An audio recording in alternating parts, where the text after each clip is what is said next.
Kabar gembira bagi pengemudi yang hendak menuju Jambi, ruas tol Bayung Lencir, Pusi Banyu Asin sudah dioperasikan mulai hari ini. PT Hutama Karya mengonfirmasi tol Betung Tempino Jambi, seksi 3 segmen Bayung Lencir Tempino mulai beroperasi tanpa tarif. Informasi ini disampaikan Eksekutif Vice President Sekretaris Perusahaan Hutama Karya, yakni Acip Al-Hakim pada Kamis 17 Oktober 2024 mulai pukul 7. Tak disebutkan hingga kapan pengoperasian tanpa tarif ruas tol sepanjang 34 km tersebut. Ia menjelaskan pengoperasian ini dilakukan berdasarkan surat keputusan Menteri PUPR nomor 2798/KPTS/M/2024 tanggal 16 Oktober 2024. SK tersebut tentang penetapan pengoperasian jalan tol Betung Tempino Jambi seksi 3 segmen Bayung Lencir Tempino. Ruas Bayung Lencir Tempino sebelumnya diresmikan Presiden Joko Widodo pada Rabu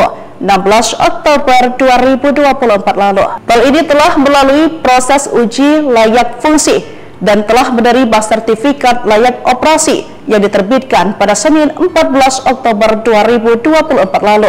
Meskipun belum dikenakan tarif, pengguna jalan tol yang melintas diminta tetap melakukan tapping kartu uang elektronik di gerbang tol dan memastikan kartu dalam kondisi baik. Dengan beroperasinya tol ini, Hutama Karya menghimbau kepada seluruh pengguna jalan untuk berkendara sesuai dengan tata tertib dan ketentuan yang berlaku di jalan tol. Berkendara dengan kecepatan minimum 60 km per jam dan maksimum 100 km per jam dan tidak menggunakan bahu jalan kecuali dalam keadaan darurat.